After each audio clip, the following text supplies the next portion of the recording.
మీరు పక్కా హైదరాబాద్ వాసి. సిటీ చరిత్ర 450 సంవత్సరాల చరిత్ర. కానీ సిటీ తీసుకున్నట్టు దాదాపు 25 ఇయర్స్ నుంచి సిటీ వన్ సైడే డెవలప్ అవుతుంది. సో ఇందుకు పర్టిక్యులర్గా వన్ సైడే ఇంత గ్రోత్ రావడానికి కారణం ఏంటి? సింపుల్ అండి. పాత ప్రభుత్వం తీసుకొని ఇనిషియేటివ్స్ ప్రభుత్వాలు చాలా మారాయి ఇక్కడ. అవునండి. అయినా కానీ పాలసీ మొత్తం ఒకటే. అవునండి. అంటే ఫర్ ఎగ్జాంపుల్ మీకు ఆలోచించాల్సింది ఏంటంటే ఒక గవర్నమెంట్ ఉన్న టెన్యూర్, ఒక గవర్నమెంట్ ఉన్న టర్మ్, అంటే ఇప్పుడు మన కరెంట్ గవర్నమెంట్ వచ్చి ఆల్మోస్ట్ 1.5 year 2 years ఏదో అవుతుంది. 1 year అవుతుంది. 1 year లో పాత గవర్నమెంట్ ఆల్మోస్ట్ ఒక 2 terms ఉంది కాబట్టి ఏం చేశారో ఏమైందో అని అర్థం చేసుకోవడానికి టైం పట్టి ఉంటుంది. దాని తర్వాత కొన్ని మంచివో లేవో చెడువో ఏదో చూసుకొని ఇక్కడ నుంచి ముందుకు వెళ్దాం అనే కాన్సెప్ట్ లో మొన్న దావోస్ లో కూడా యూనో ఆల్మోస్ట్ ప్రీవియస్ ప్రభుత్వానికి ఇప్పటికి 1.8 lakh crores ఇన్వెస్ట్మెంట్స్ కూడా రావడం జరిగింది. అంటే దీంతో ఏం అర్థమవుతుంది మీకు? Hyderabad is on a track for growth. ఏదైనా అవుతే హైదరాబాద్ గ్రో అవుతుంది. ఆటో పైలట్ అంటారు దీన్ని. Hyderabad is on auto pilot. ఇది నేను వన్ ఆఫ్ మై ప్రీవియస్ ఇంటర్వ్యూస్లో చూస్తే కూడా ఆల్మోస్ట్ నేను ఇదే అన్నాను. ఎలక్షన్స్ ముందు ఎవరు వచ్చినా హైదరాబాద్ అనేది ఒక దారిలో ఎక్కేసింది, అది వెళ్ళిపోతుంటుంది. సో ఇప్పుడు మీరు ముందుకు వెళ్తూ అఫోర్డబిలిటీ కానీ, మీ కనెక్టివిటీ కానీ, ఇన్ఫ్రాస్ట్రక్చర్ కానీ, ఏ ప్రభుత్వం వచ్చినా పాతది ఉన్నదాన్ని తీసుకొని వెళ్తేనే వాళ్ళకి మంచిది. ఒకవేళ దాన్ని ఆపి దాన్ని అండూ చేసి దాన్ని వాళ్ళ ఆలోచన ప్రకారంగా తీసుకెళ్లే టైంలో ఎగ్జిక్యూషన్ అనేది టైంకి జరగలేదనుకోండి, ఫ్లాప్ అయిపోతుంది. మళ్ళీ కొత్తోడు వస్తాడు. అది పాతోడైనా ఉండొచ్చు, మళ్ళీ ఇంకోడైనా కొత్తోడు ఉండొచ్చు. మళ్ళీ దాన్ని అసెస్ చేసుకొని చూస్తూ so it is always been better. మీకు తెలుసు ఫైనాన్షియల్ హైటెక్ సిటీ అనేది ఈ రోజు మనకి ఎవరు ఇచ్చారండి? ఆ టైంలో నాయుడు గారు ఆ రోజే విజన్ 2020 అన్నారు, రైట్? ఈ రోజు హైదరాబాద్ మొత్తము మళ్ళీ ఎలక్షన్స్ తర్వాత అందరూ అమరావతి అంటున్నారు. సో మన హైదరాబాద్ ఈ రోజు ఈ స్టేజ్కి రావాలంటే ఎన్ని సంవత్సరాలు పట్టిందండి? 20-25 years పట్టింది, రైట్? అమరావతికి ఈ రోజు ఇంకో 10-15 years పట్టొచ్చు, 25 years పట్టకపోవచ్చు, 10-15 years పెట్టచ్చు. టెక్నాలజీ కరెక్టే కదా? ఒక 10-15 years లో మళ్ళీ హైదరాబాద్ వెళ్ళిపోవాలి. ఆ పార్టీకి Hyderabad will be 50 years ahead of Amaravati. So ఎవరైనా ఆంధ్రానా తెలంగాణ ఒక డిస్కషన్లో వస్తే నేనైతే ఏనాడైనా ఆంధ్ర తెలంగాణనే అండ్ హైదరాబాదే అంట.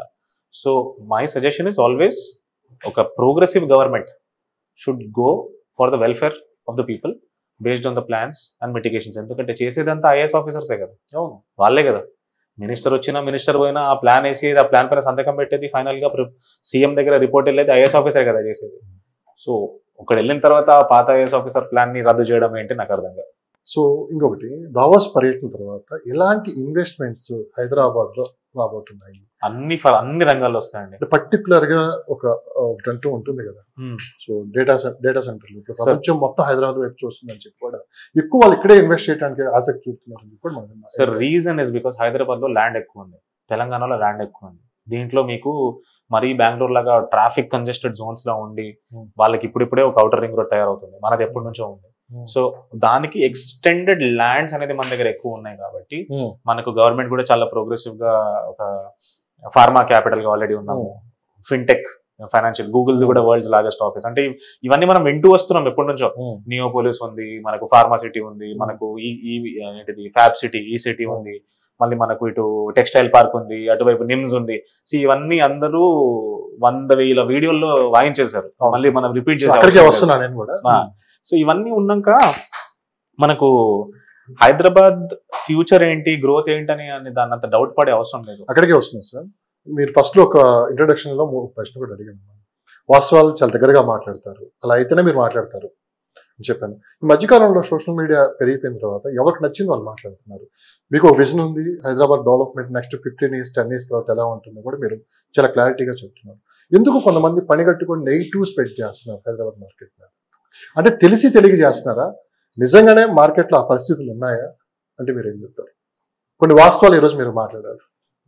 ఇక్కడ ఏ ప్రభుత్వాన్ని ఏ రాజకీయ నాయకులు తీసుకుంటారు, వాస్తవ పరిస్థితులు సరే వాస్తవం మాట్లాడుతున్నారని మీరు అనుకుంటున్నారు. ఇదే వీడియో ఎవరైనా చూస్తే ఫేక్ తినడం అనుకుంటారు.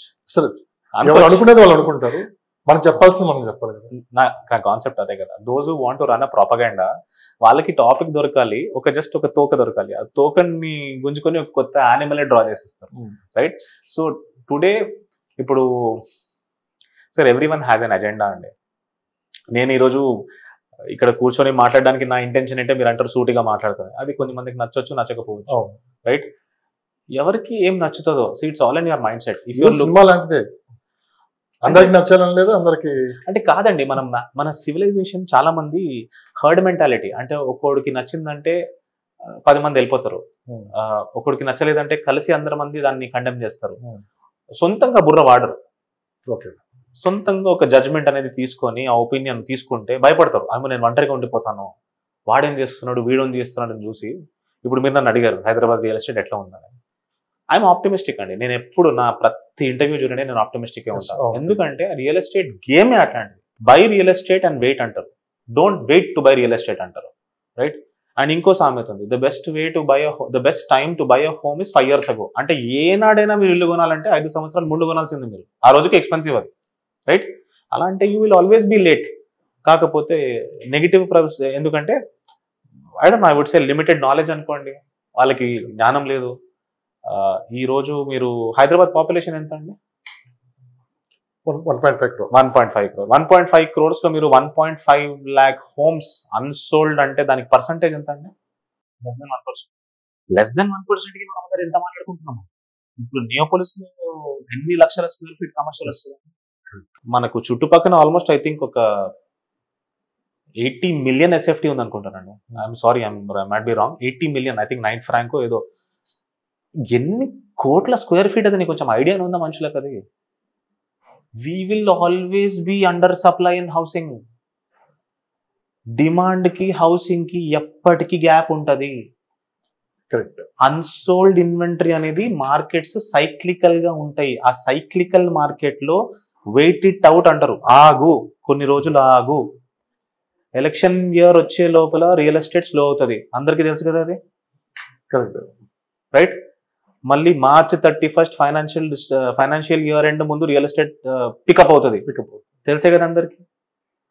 సంక్రాంతి ముందు, హాలిడేస్ ముందు NRI ఫండింగ్ బాగా వస్తుంది, అందరికీ తెలిసే కదా ఇది. మరి తెలియదేముంది?